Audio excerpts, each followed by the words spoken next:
ao passo que as constituições do leste europeu estão mais preocupadas com a garantia das conquistas da revolução e, portanto, do regime socialista, que, como todos sabem, visa, em tese, uma perspectiva marxista, avançar até uma sociedade comunista. Não é? Basicamente, se trata disso.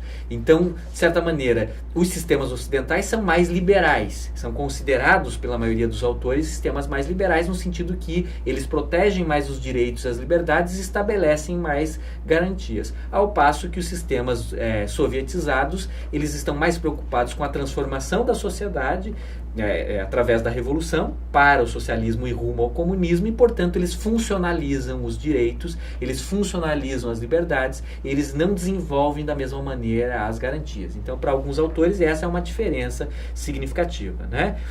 As constituições ocidentais, para muitos autores também, elas estabelecem aquilo que a gente chama de Estado de Direito, ou seja, um sistema político no qual os órgãos do Estado, sejam eles legislativos, executivos ou judiciais, estão restringidos pelo princípio da legalidade. Só podem fazer aquilo que a Constituição, principalmente, autoriza e que a legislação autoriza. Já as constituições socialistas são caracterizadas por um princípio chamado princípio da legalidade socialista. O que é que significa isso?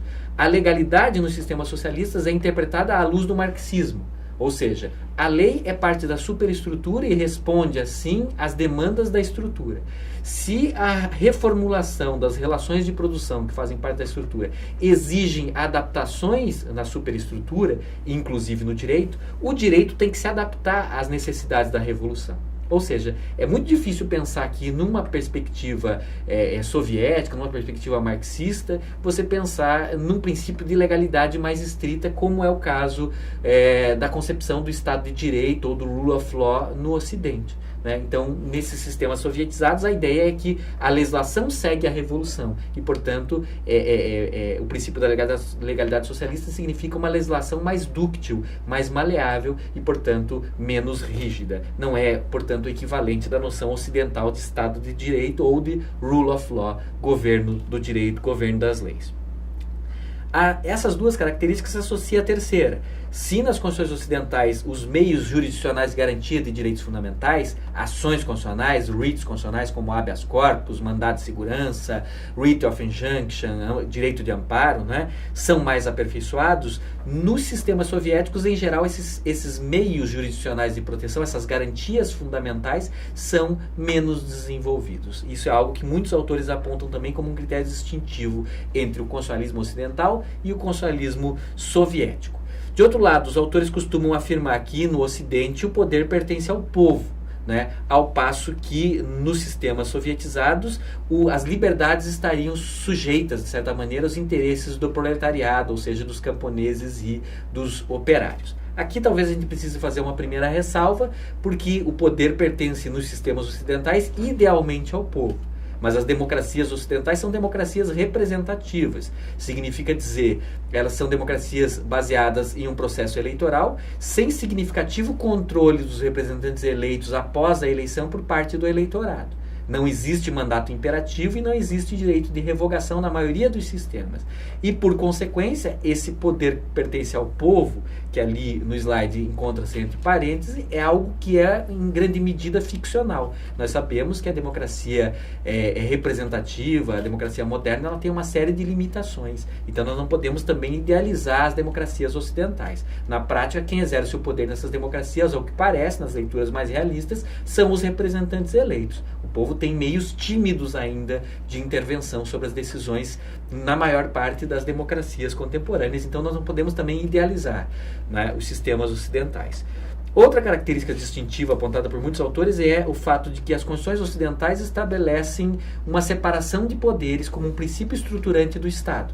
A separação normalmente é aquela separação clássica difundida a partir de autores como Locke, autores como Montesquieu, em poder legislativo, executivo e judiciário, ou terminologias análogas ou semelhantes, né? Nós sabemos que a terminologia do Locke é ligeiramente diferente, essa terminologia é do Montesquieu, mas, em geral, se estabelece a ideia de que funções legislativas, funções executivas ou governativas e funções judiciais sejam atribuídas a órgãos independentes e que esses órgãos controlem uns aos outros num mecanismo de checks and balances. É mais ou menos a ideia do controle do poder pelo poder, não é?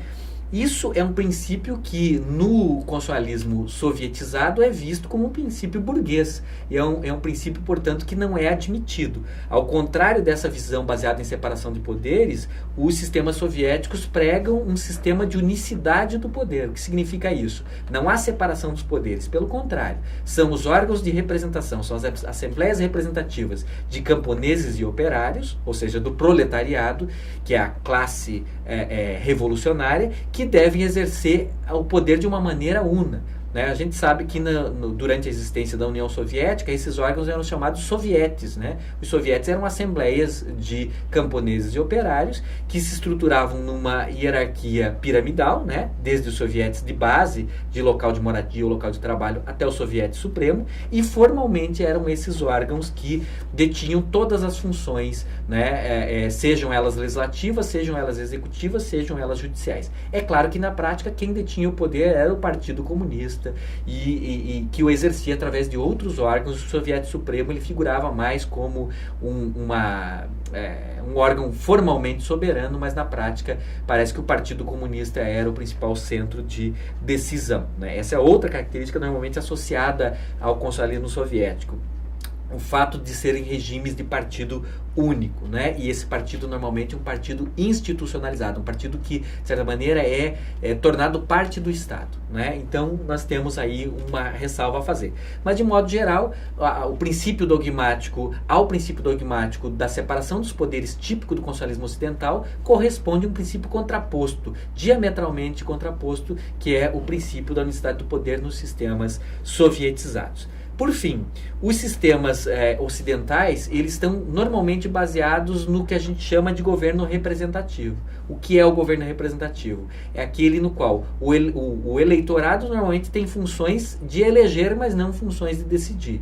Os mecanismos de democracia semidireta, como referendo, plebiscito, iniciativa popular, veto popular, recall, são excepcionais. Em regra, o eleitor tem a função de eleger, e as decisões são tomadas pelos representantes eleitos. Além disso, o eleitor não tem mecanismos de controle mais significativos dos representantes eleitos. Significa, os mandatos dos representantes eleitos geralmente não são revogáveis. Os mandatos dos representantes eleitos são irrevogáveis. Eu vou precisar voltar.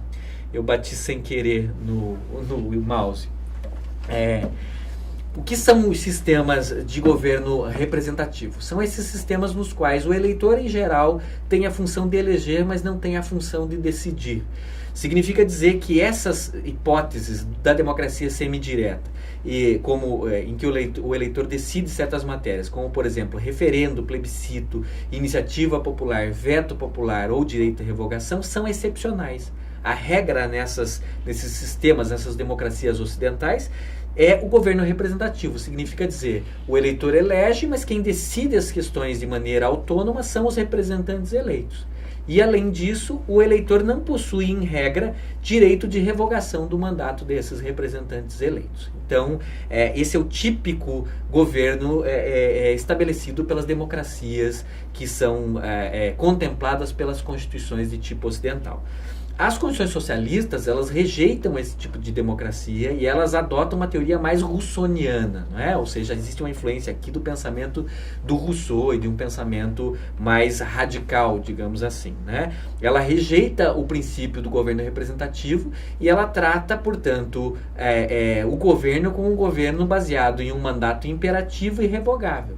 Isso é algo bastante disseminado nas estruturas constitucionais dos sistemas sovietizados, ou seja, os representantes eleitos para participarem dos diferentes órgãos deliberativos, eles exercem um mandato imperativo e um mandato revogável. Significa, eles são obrigados a observar as instruções dos seus órgãos de base, dos seus eleitores, e além de serem obrigados a observar essas instruções, os seus mandatos são geralmente revogáveis por iniciativa popular. É o Instituto do Direito de Revogação, que em inglês normalmente é chamado de recall, mas também existia com bastante intensidade na União Soviética, particularmente, e que existe em alguns sistemas de característica sovietizada. Então, também é um princípio bastante contraposto ao princípio do governo representativo. Normalmente, o mandato imperativo e revogável, diferente das constituições ocidentais, que estão baseadas em mandato livre e irrevogável.